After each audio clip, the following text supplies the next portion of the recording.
Good evening friends. कैसे हैं आप लोग? आशा करता हूं आप स्वस्थ होंगे, मस्त होंगे फ्रेंड्स।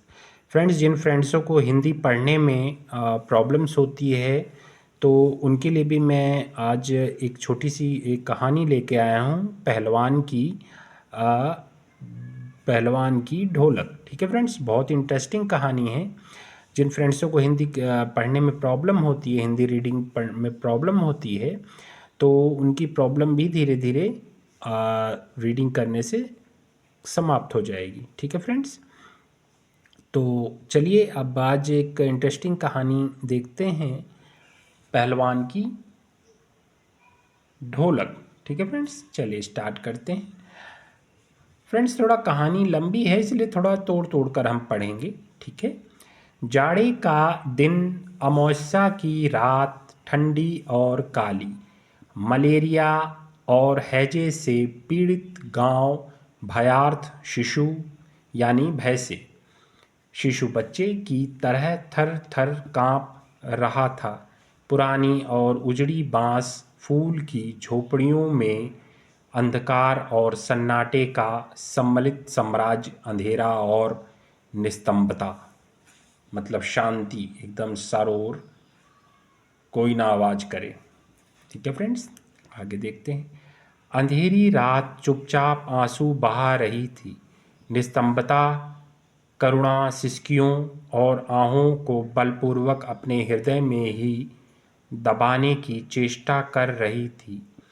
आकाश में तारे चमक रहे थे। पृथ्वी पर कहीं प्रकाश का नाम नहीं। आकाश से टूटकर यदि कोई भावुक तारा पृथ्वी पर जाना भी चाहता, तो उसकी ज्योति और शक्ति रास्ते में ही शेष हो जाती थी। अन्य तारे उसकी भावुकता अथवा असफलता पर खिलखिलाकर हंस पड़ते थे। सियारों का क्रुंदन क्रंदन और पेचक की डरावनी आवाज़ कभी कभी निस्तंभता को अवश्य भंग कर देती थी। सियारों का क्रुंदन मतलब सियारों का बोलना फ्रेंड्स। ठीक है। और पेचक एक प्रकार का कीड़ा होता है जिसकी जो रात में एक डरावनी आवाज़ गांव में या जो सुनसान जगहों पे निकलती है, पेचक की। ठीक है फ्रेंड्स, आप लोग फ्रेंड्स, आप में से बहुत से फ्रेंड्स गांव से रिलेटेड होंगे, गांव के रहने वाले होंगे, तो वो इस सारी चीज़ों को समझते होंगे फ्रेंड्स, पेचक और सियारों का क्रंदन। ठीक है फ्रेंड्स, चलिए आगे देखते हैं। गांव की झोपड़ियों से कराहने और कै करने की आवाज़ हरे राम, हे भगवान की टेर अवश्य सुनाई पड़ती थी। बच्चे भी कभी कभी निर्बल कंठों से माँ माँ पुकार कर रो पड़ते थे, पर इससे रात्रि की निस्तंभता में एक विशेष बाधा नहीं पड़ती थी। ठीक है फ्रेंड्स, चलिए आगे देखते हैं। कुत्तों में परिस्थिति को ताड़ने की एक विशेष बुद्धि होती है। वे दिन भर राख के घुरों पर गठरी की तरह सिकुड़कर मन मारकर पड़े रहते थे। संध्या या गंभीर रात्रि को सब मिलकर रोते थे। रात्रि अपनी भीषणताओं के साथ चलती रहती और उसकी सारी भीषणता को ताल ठोक कर ललकारती रहती थी। सिर्फ पहलवान की ढोलक संध्या से लेकर प्रातःकाल तक एक ही गति से बजती रहती। चट धा गिड़ धा, चट धा गिड़ धा, यानी आजा भिड़ जा, आजा भिड़ जा। बीच बीच में चटक चट धा, चटक चट धा, यानी उठाकर पटक दे, उठाकर पटक दे। यही आवाज़ मृत गांव में संजीवनी शक्ति भरती रहती थी। लोट्टन सिंह पहलवान, यूं तो वह कहा करता था, लोट्टन सिंह पहलवान को होल इंडिया भर के लोग जानते। ये देखिए फ्रेंड्स, ये है लोट्टन सिंह पहलवान और ये है उसकी ढोलक। और ढोलक क्या आवाज़ कर रही है? चट धा गिड़ धा, चट धा गिड़ धा, आजा भिड़ जा, आजा भिड़ जा। देखिए है ना इंटरेस्टिंग फ्रेंड्स, लुट्टन सिंह पहलवान। देखिए कितनी बढ़िया इसकी बॉडी है फ्रेंड्स, ठीक है ना। चलिए, वैसे भी पहलवानों की बॉडी बहुत बढ़िया होती है, ठोस होती है, क्योंकि उन रेगुलर एक्सरसाइज करने से शरीर उनका सुडौल हो जाता है। चलिए फ्रेंड्स, आगे देखते हैं कि ये लुट्टन सिंह पहलवान कौन है,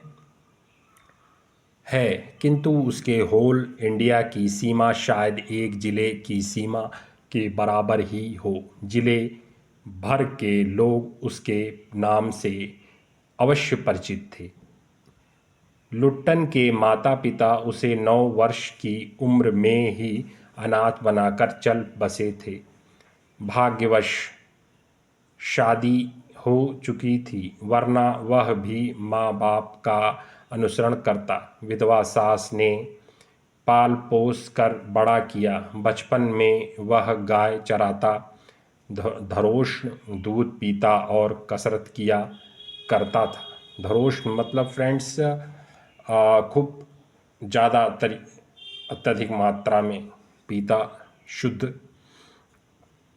गांव के लोग उसकी सास को तरह तरह की तकलीफ़ दिया करते थे। लुट्टन के सिर पर कसरत की धुन लोगों से बदला लेने के लिए ही सवार हुई थी। नियमित कसरत ने किशोरावस्था में ही उसके सीने और बाहों को सुडौल तथा मंसाल बना दिया था। जवानी में कदम रखते ही वह गांव में सबसे अच्छा पहलवान समझा जाने लगा। लोग उससे डरने लगे और वह दोनों हाथों को दोनों ओर 45 डिग्री की दूरी पर फैलाकर पहलवानों की भांति चलने लगा। वह कुश्ती भी लड़ता था। ठीक फ्रेंड्स, चलिए आगे देखते हैं कि इस लुट्टन सिंह पहलवान ने आगे क्या किया। शेर के बच्चे का असल नाम था चांद सिंह। वह अपने गुरु पहलवान बादल सिंह के साथ पंजाब से पहल श्यामनगर मेले में आया था। सुंदर जवान, अंग प्रत्यंग से सुंदरता टपक पड़ती थी।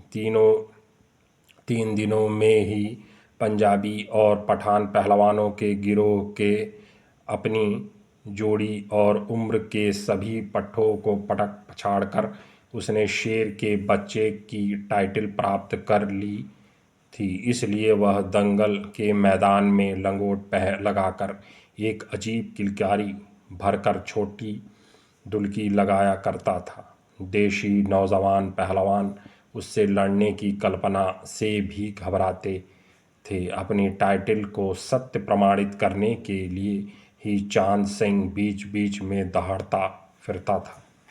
ठीक है फ्रेंड्स, आगे देखते हैं फ्रेंड्स।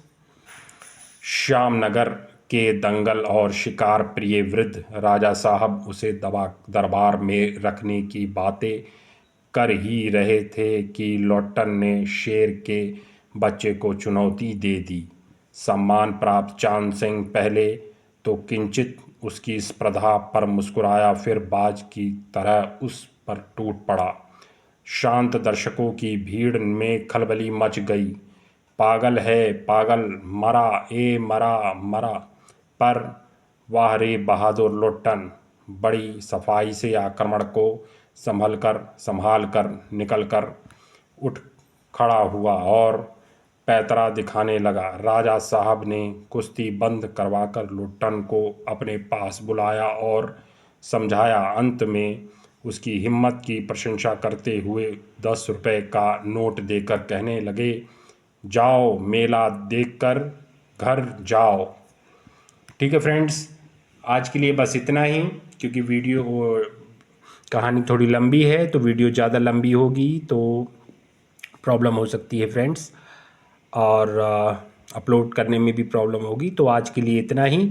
अब हम कल देखेंगे कि राजा साहब ने जब उससे कहा लुट्टन सिंह से कि जाओ मेला देखकर घर जाओ, तो लुट्टन ने आगे क्या किया, क्या कहा, और क्या वो चांद सिंह को हरा पाया कि नहीं हरा पाया, ये सब हम कल के अध्याय में देखेंगे फ्रेंड्स। हिंदी रीडिंग करना भी एक बहुत महत्वपूर्ण भाषा है हमारे देश की और बहुत ज़रूरी भी है, क्योंकि बहुत से फ्रेंड्स ऐसा है कि वो हिंदी स्पीकिंग में भी उनको प्रॉब्लम होती है और रीडिंग करने में भी दिक्कत होती है फ्रेंड्स। तो उन फ्रेंड्स के लिए ये बहुत ही लाभदायक वीडियोस होगी फ्रेंड्स। ठीक है फ्रेंड्स, और कोई प्रॉब्लम कोई समस्या आती है तो कमेंट बॉक्स में कमेंट करिएगा फ्रेंड्स, उसका सॉल्यूशन किया जाएगा फ्रेंड्स। और कमेंट बॉक्स में बताइएगा कि आज की जो कहानी है पहलवान की ढोलक आपको कैसी लगी फ्रेंड्स। ठीक है फ्रेंड्स, आपका दिन शुभ हो। धन्यवाद।